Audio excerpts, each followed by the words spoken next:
Golf?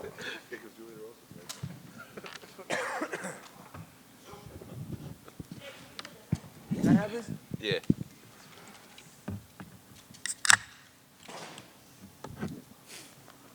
Good, Abby. You good, Jay? Oh, Julian, over here. Hey. Congratulations on the victory. I guess, I'm sure you might have seen some of the chatter online. Some people complaining that it should have been stopped maybe a little earlier because it seems like Darren's body was just kind of fighting on autopilot and there was just nothing behind the eyes for a while. So I guess when you're in there and did you feel that too? And have you since reflected on the stoppage at all?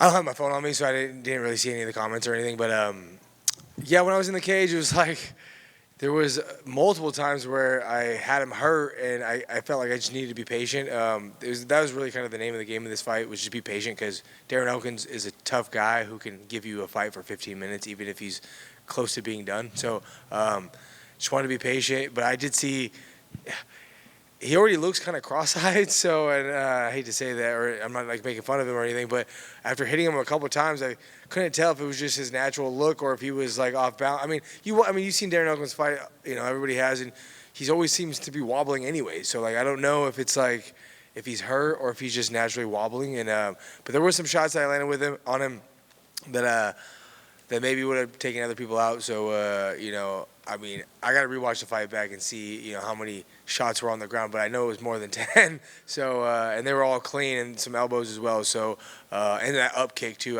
He took that like a champ. So I had to rewatch it back to give you a solid opinion on it, but I felt like I did a lot of damage to the damage. And you mentioned the up kick. That obviously seems to be the massive turning point in the fight. It seems like after that he was, like I said, nothing really going on. Yeah.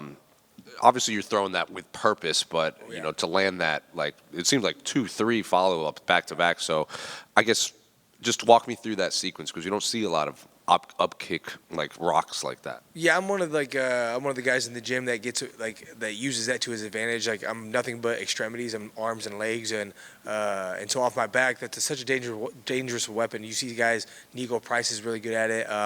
Some other guys have some pretty crazy up kicks like that, and so. Darren Elkins, I knew was going to be a heavy top pressure type of guy, but if I could get any space between us, wanted to throw elbows and I wanted to throw up kicks, because I've dropped people with body shots. I'm in the gym. I'm a bit nicer. I'm not going for headshots with the kicks from the bottom, but I go to the body a lot and stop people in the gym with body kicks coming up. And so I was happy, and I wanted to be able to test it to the head, or just in a fight. And so to be able to do that was nice. But man, he took it. I landed a couple good ones on him, and and he almost fell into a triangle, and then still had his wits about him to not get triangle choke. So yeah, he's a tough son of a bitch. The broadcast seemed to think that maybe you were kind of letting him try to take you down, because it seems like when he would close the gap is when you would kind of do the most damage. So I'm curious, was that the game plan? Yeah, well, are you talking about when I was on my back? Well, kind of both, and when he was kind of trying to. Yeah, I'm just I fight a little too stand-up-ish, and I'm not worried about being on the ground. So you look at my record, I have almost as many submissions I have, or TKOs, as I have submissions. 80+% finish rate, and so wherever the fight goes, I want to be offensive, whether it's submissions or it's damage, and so. I'm not really worried about it. He's obviously a tough, top pressure guy, and I wanted to be a little worried about that, but just more of time on the clock. I didn't want to let him sit on me for too long, but I always want to create damage everywhere, and I wasn't worried about wherever this fight took place. You mentioned at the beginning, fighting Darren Elkins.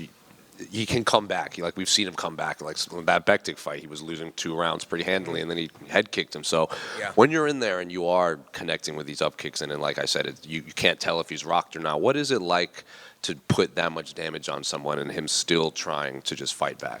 It was just like I said earlier. It's patience was the key to this fight. But yeah, it's I'm kind of a sick guy in the sense my favorite thing to do is to fight. In sparring days are my favorite days, and so I enjoy it. I want to just keep doing more and more. 3 first-round finishes is great and all, but it's I fought 7 minutes last year, in 2 fights. It was only it was less than 5 minutes tonight. I want to get more time in the cage. So although getting finishes is fantastic, I just really enjoy the time in there, and so. I would have gone 15 minutes with the guy, but to save my coaches from having heart attacks and my wife and my son, just get him out of there in the first round and move on. And last one for me, where do you want to go next in your career? Because like you said, 3 first-round finishes. You got a lot of big featherweight fights happening. Yeah. Got a lot of big featherweight fights coming up. Are you just going to kind of wait for the dust to settle on all these matchups, or you just want to get back in pretty quickly? Yeah, possible. I think a fight tonight, the Silva versus Mitchell fight would be 3 first-round finishes for myself. I could maybe get a top 15 fight would be nice, and the winner of that would be a top 15 fight. So. Maybe that, I'm good friends. I'm not good friends, but I'm decent acquaintances with Mitchell, and I've actually trained with Silva as well. But in this game, you got to fight the guys that you train with and that and you guys can like each other and still fight. So the winner of that would be nice, but I'm not close to any opportunities for anything else. Melky Costa just beat C-Rod a couple weeks ago. I beat C-Rod, kind of in the same trajectory as well. So I wouldn't mind that fight as well. But anybody from prospects to veterans, I'm with it. Thank you. Julian, right here, you're right. Congratulations on the win. Just a quick one. You mentioned patience being the key to this fight, and ahead of it, you also said that you kind of had to convince yourself not to brawl. And I'm just wondering if that was more in regards specifically to Darren, or is that something like moving forward you want to focus on the technical side of your game more? Yeah, 100%. A lot of the fights that I've won that have been super great fights have been fights that I've gotten dropped in. I fought Nate Landwehr, he dropped me, and then I knocked him out. Sean Woodson dropped me, and then I choked him out. Jourdain dropped me, and then I choked him out. I have fights that are fantastic fights that people love to watch it and it's entertaining. But if I want to if I want to continue winning fights and not take as much damage, that's the way to go. But obviously Darren Elkins, I wanted to be patient because of him specifically, because he's a guy that's not going to shy away from 15 hard minutes. And so I knew that was going to be there, and I wanted to prepare myself for the long haul. But and if the fight ended short, that's just a cherry on top for me. Congrats. Thank you. Julian, were you disappointed you didn't get the guillotine trifecta? Yeah, only 2 guillotines I have on my professional records. My 42nd fight as a professional with my last 2 fights, C-Rod and Ramos. And then I got called and told about the Elkins fight. And I was like, well, that dream's going to go out the window, because I think I could have Darce choked him, because my Darce choke is pretty unstoppable when I lock it in. But the guillotine, Daniel Pineda tried guillotining him a bunch of times his last fight and couldn't get it. And he has a killer guillotine, so many first-round finishes with it. And so I just told myself, don't just jump on that first opportunity. Maybe in the second round, third round, if he was tired and he was kind of just giving it up, and I could get up anytime I wanted, maybe go for it if I had the energy on top of it. But for me, it was just, I think the TKO was the better route for me. Understood. And 9 years ago, you lost to Paddy Pimblett for the Cage Warriors title. When you fought him, Debatable. did you think he would become a star?